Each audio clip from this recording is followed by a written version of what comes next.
तो दोस्तों अभी हम लोग आ चुके हैं हमारे नॉर्मल स्क्रीन के ऊपर। सो दोस्तों इस वीडियो में बात होने वाली केवल एक स्टॉक के बारे में, सिर्फ एक स्टॉक के बारे में। एंड यहाँ पे मैं अलग अलग रीजंस बताऊंगा। ऑब्वियसली वो रीजंस मैंने अपने हिसाब से मैं आपके सामने रखने वाला हूँ। कुछ बातें आपको पसंद आ सकती तो आप लोग उसको जरूर नोट कर लेना। कुछ चीज़ों से आप लोग डिसएग्री भी कर सकते तो आप चाहो तो उसको अवॉइड भी कर सकते हो। हमेशा की तरह मैं यही कहना चाहूँगा, फाइनल डिसीजन एज यूजुअल आपका होना चाहिए। बट ये एक स्टॉक यहाँ पे क्यों खरीदना चाहिए, इससे रिलेटेड ये बातें मैं आपको यहाँ पे बता रहा हूँ। सबसे पहले आप लोगों को पता है कि कभी भी कोई स्टॉक में खरीदने की बात करता हूँ तो सेफ्टी ये सबसे ज़्यादा इंपॉर्टेंट है। सेफ्टी मतलब फंडामेंटली वो स्ट्रांग होना चाहिए। इन द केस कल जाके बाजार में कुछ हो जाता है, इतनी सारी चीज़ें एक्सटर्नली होती रहती है, किसी ने किसी के ऊपर बॉम्ब डाल दिया, वर्ल्ड वॉर स्टार्ट हो गया, मार्केट गिर गया, राइट, फिर भी वो स्टॉक हमारा मतलब बोलते हैं ना, ऐसा नहीं होना चाहिए कि हम लोग फंस गए करके। तो ये बिल्कुल भी फंसने वाला स्टॉक नहीं है। Definitely over the period of time बाजार कितना भी गिरे, जिस वक्त बाजार अभी कितना 15 चल रहा है, 15,300, कभी 16 जाएगा, 17 जाएगा, ये स्टॉक आपको उस लेवल पे टॉप पे ही नजर आएगा, अपने 52 के ही करीब नजर आएगा, राइट। सो ये सबसे पहली पॉइंट मैंने आपको यहाँ पे बताया है, ठीक है। एक पॉइंट हो गया। पॉइंट नंबर 2 कि यहाँ पे अगर देखा जाए तो एक साल, यस दोस्तों, पूरा एक साल अभी तक इस कंपनी ने ज़्यादा रिटर्न्स नहीं दिए। जो इस कंपनी की पावर है वो उस हिसाब से कंपनी ने अभी तक रिटर्न नहीं दिए। तो ऐसे तो बहुत स्टॉक मिल जाएंगे, उसका अर्थ ये थोड़ी कि हम लोग किसी भी स्टॉक में लगा दे, तो ऐसी भी बात नहीं है। ये मैं इसीलिए आप लोगों को कह रहा हूँ। थर्ड मेन रीज़न, कंपनी के Q4 के नंबर्स। यस दोस्तों, कंपनी के Q4 के नंबर आउटस्टैंडिंग, बहुत ही शानदार है। इतने शानदार है कि ज़रूर ये कंपनी फ्यूचर में आपको अच्छी तरीके से भागते हुए देखने को मिल जाएगी। ज़रूरी नहीं है कि इमीडिएटली इम्पैक्ट हम लोग को देखने को मिलना चाहिए, क्योंकि कंपनी के नंबर्स ये लॉन्ग टर्म में रोल प्ले करते हैं। सो ये चीज़ें भी मतलब देखकर ही मैं आप लोगों को ये चीज़ें यहाँ पे बता रहा हूँ। मैं सारी चीज़ें आपको एक बार दिखाऊंगा भी, उसके बाद अगर आपको लगता है कि हाँ ठीक है, तो आप लोग वहाँ पे चाहो तो बाय कर सकते हो। पॉइंट नंबर 4, जैसे मैं हमेशा कहता हूँ, ये सारी चीज़ें मैं कैलकुलेट करता हूँ कि फिलहाल अभी भी कोविड की सिचुएशन है, पकड़ के चलते हैं कि अगर बढ़ गया वापस, कुछ कोविड के केसेस आ गए, 3rd वेव 4th वेव, ठीक है। सो क्या ये सेक्टर नॉन इसेंशियल है? तो बिल्कुल भी नहीं। ये इसेंशियल में मतलब कोविड जब पीक पे भी था, 2020 की मैं बात करूँ, यहाँ पे सबसे हाईएस्ट लेवल पे था, जब पूरे देश में लॉकडाउन लगाया था, फिर भी इनके जो फैक्ट्रीज है, जो भी इनके जो प्रोडक्ट्स है, वो बंद रहे थे। कोई चीज़ यहाँ पे बंद नहीं की गई थी। सो आप लोगों का सबसे पहले दिमाग में 2 ही चीज़ आएगी, आइदर ये फार्मा सेक्टर से जुड़ा हुआ या फिर ये खाने पीने से रिलेटेड FMCG सेक्टर से जुड़ा हुआ। अगर आपका दिमाग इस तरीके से चल रहा है तो बिल्कुल सही चल रहा है, क्योंकि ये FMCG सेक्टर का स्टॉक है। मतलब आपको यहाँ पे समझ में आया कि फ्यूचर में कुछ भी हो जाए, FMCG बंद नहीं हो सकता, राइट। जिसमें हमेशा कहता हूँ, ये तो हमारी बेसिक नेसेसिटीज़ है, खाने पीने की चीज़ें चालू रहनी चाहिए। देन अगर मैं यहाँ पे बात करूँ, नंबर 5 बहुत ज़्यादा इंपॉर्टेंट, कंपनी के ऊपर का कर्जा। सो कंपनी के और कोई भी कर्जा नहीं है। सो इतने सारे पॉजिटिव पैरामीटर्स हम लोग को देखने को मिल रहे हैं, और भी है, अभी हम लोग धीमे धीमे करके देखेंगे।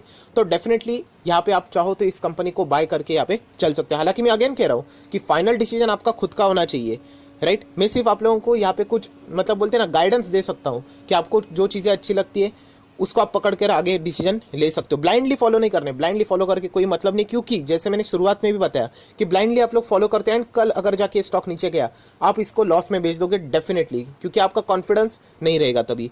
सो मेरा कॉन्फिडेंस इसीलिए अच्छा है क्योंकि जैसे मैंने आप लोगों को कहा कि मैंने पढ़ा है इस कंपनी के बारे में। मैं गलत भी जा सकता हूँ, वो बात की बात है, बट जैसे मैंने कहा कि इन द केस फ्यूचर में अगर ये नीचे भी आ गया, फिर भी मैं इस स्टॉक को लॉस में तो बिल्कुल नहीं निकालने वाला हूँ। मैं तो इसमें और भी एडिशन की यहाँ पे मतलब यहाँ पे चांसेस जरूर ढूंढूंगा। सो बहुत सारे लोगों को तो पता चल भी गया होगा मैं कौन से स्टॉक की यहाँ पे बात कर रहा हूँ। एंड अगेन कह रहा हूँ कि जल्दबाजी मत करना, क्योंकि कुछ पैरामीटर्स मैं आपको यहाँ पे दिखाने वाला हूँ कि क्यों ये स्टॉक आप चाहो तो यहाँ पे बाय कर सकते हो।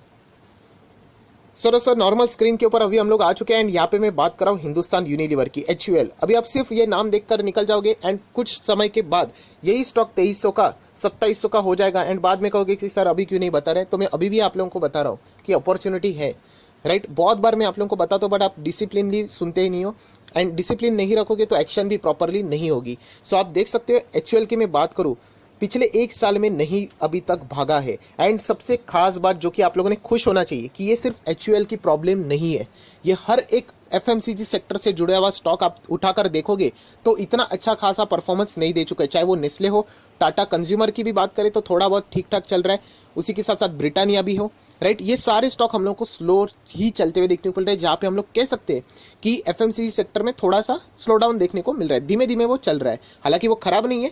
आप 5 साल के रिटर्न देखोगे तो 5 साल वाले तो एंजॉय कर रहे हैं 150% के रिटर्न। सो अगेन कह रहा हूँ, अगर आप इन्वेस्टमेंट करने के लिए यहाँ पे किसी स्टॉक को पिक कर रहे हो या फिर इस स्टॉक को भी, सबसे बड़ा यहाँ पे एक बात दिमाग में फिट कर लेना कि अगर आप इस स्टॉक को अगर 3 से 5 साल नहीं दे पा रहे हो तो मत कीजिए, क्योंकि बाजार में ये साइकिल हमेशा किसी स्टॉक के साथ होगी होगी, मतलब 100% होगी।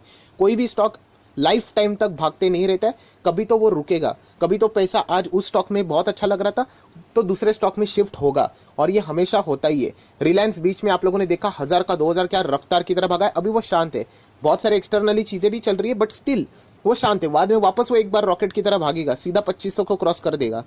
तो ये चीज़ें आपको समझ में आनी चाहिए कि अगर आप मार्केट में आते हो लॉन्ग टर्म के लिए, आपको 3 से 5 साल का नजरिया रखना पड़ेगा। वॉरेन बफेट जी तो 10 साल की बात करते हैं, वरना इन्वेस्टमेंट का कोई फायदा नहीं, आपका पैसा नहीं बनेगा।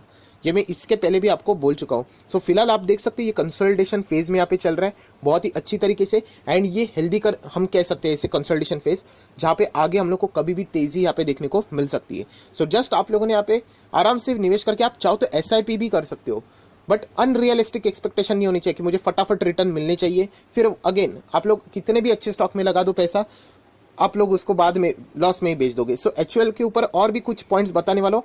सबसे खास बात आप देख सकते हैं HUL में 81% से ज़्यादा की डिलीवरीज उठाई जा चुकी है। दोस्तों अगर आप देखोगे NSE के डिलीवरी रिपोर्ट, इतनी बड़ी डिलीवरीज HUL में नहीं उठाई जाती है। सो डेफिनेटली 30 लाख 31 लाख के आसपास, उसी के बीच में इतनी बड़ी डिलीवरीज उठाई गई है, मतलब डेफिनेटली फ्यूचर में हम लोगों को ये अच्छा परफॉर्मेंस करते हुए भी देखने को मिल सकता है। इतनी बड़ी डिलीवरीज कोई बड़ा प्लेयर ही उठाता है, क्योंकि अगर आप इसके एवरेज डिलीवरीज चेक करोगे तो इतना बड़ा परसेंटेज आपको नहीं देखने को मिलता है, छोटा परसेंटेज ही देखने को मिल जाता है। हालांकि ये कोई हमारा बाइंग डिसीजन नहीं हो सकता कि परसेंटेज ज़्यादा है चलो हम भी जंप करते हैं, क्योंकि इसके पहले भी मैं वीडियो बना चुका हूँ कि HUL एक बहुत ही अच्छे जोन में हम लोग को यहाँ पे देखने को मिल रहा है। सो उसी के साथ साथ अगर हम लोग यहाँ पे आगे थोड़ा सा बात कर लें तो इसकी बैलेंस शीट, जैसे मैंने कहा रिजर्व्स देख लेना, 48,000 करोड़ की रिजर्व्स है अप्रॉक्सीमेटली। उसी के साथ साथ थोड़ा मैं और यहाँ पे नीचे जाता हूँ तो आप लोग देख सकते हैं कर्जा कंपनी का 1 रुपये का भी कर्जा यहाँ पे देखने को नहीं मिल रहा है। थोड़ा और नीचे जाता हूँ, शॉर्ट टर्म बोरिंग वो भी जीरो है। थोड़ा और नीचे जाता हूँ तो कैश की स्थिति भी देखने को मिलेगी, तो कैश एंड कैश इक्विवेलेंट ये देखिए कितना है, 4,300 करोड़, मतलब बैलेंस शीट में कोई नाम रखने की जगह ही नहीं है। 5 स्टार बैलेंस शीट भी आप चाहो तो यहाँ पे बोल सकते हो। देन दोस्तों जिस चीज़ के साथ मैंने शुरुआत में आप लोगों को बोला था कि मेरा कॉन्फिडेंस थोड़ा सा ज़्यादा, इसीलिए इवन दो ये कंपनी 1 साल इतना अच्छा रिटर्न नहीं दे पा रही, स्टिल कंपनी की ग्रोथ रुकी हुई नहीं है। आप देख सकते हो रेवेन्यू कंपनी का लगातार over the period of time यहाँ पे बढ़ते जा रहे हैं।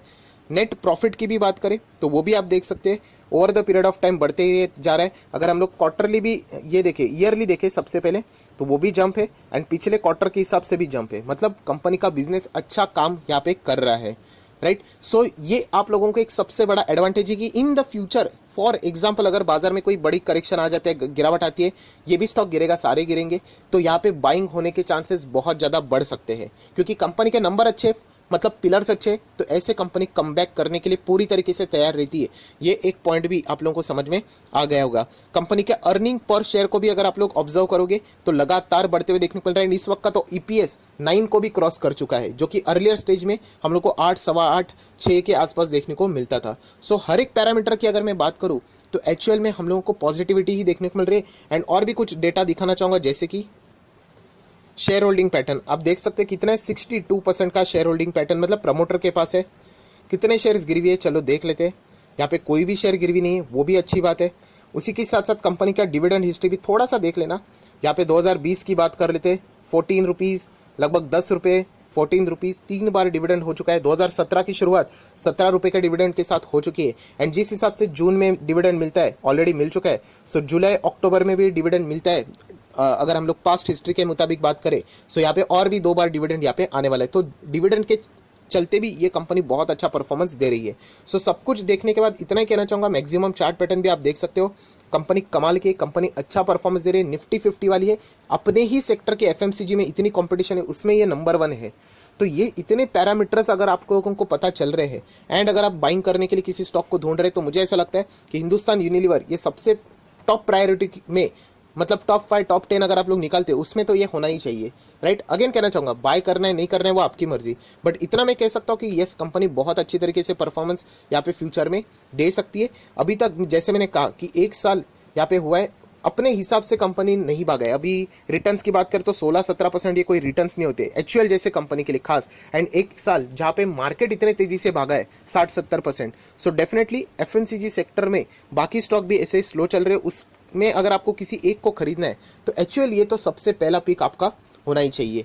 सो अगर पैसा बनाने का मौका है तो आप चाहो तो एचयूएल में यहाँ पे लॉन्ग टर्म के लिए इन्वेस्ट यहाँ पे कर सकते हो, बट अगेन कंडीशन में बताना चाहूँगा कि अगर आप 3 से 5 साल नहीं दे पाओगे तो आप लोग वापस लॉस में ही यहाँ पे एग्जिट हो सकते हो। टाइम दोगे डेफिनेटली ये अच्छा रिटर्न आपको फ्यूचर में देगा, एंड जब तेजी से वो भागेगा 60-70% रिटर्न ऐसे ही मिल जाएंगे, एंड तब जाके रिटेल इन्वेस्टर एंटर करने की सोचेंगे। सो आज ये नीचे देखने को मिल रहा है, आप आराम से अगर आपको अच्छा लगता है तो ही आप लोग यहाँ पे आगे बढ़ सकते हो। चेक कीजिए इसके प्रोडक्ट भी आप लोग डेली बेसिस के ऊपर, मैं आपको दावे के साथ कहता हूँ कि यहाँ पे 5 प्रोडक्ट तो मिल ही जाएंगे आपको इनके, जो कि आपके घर में रहेंगे। आप एक बार चेक कर लेना, प्रोडक्ट के नीचे हिंदुस्तान यूनिलीवर का ये जो लोगो है आपको मिल जाएगा, राइट।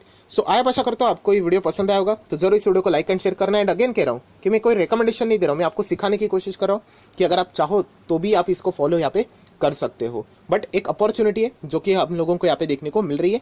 बार बार कह रहा हूँ कि अगर इन द केस ये गिर भी जाता है टेंशन मत लेना, एचयूएल जैसा स्टॉक को अगर आप लोग लॉस में निकालोगे इससे बड़ी बेवकूफ़ी यहाँ पे नहीं हो सकती। So that's it, thank you very much दोस्तों, we will be meeting our next video, तब तक के लिए बाय बाय।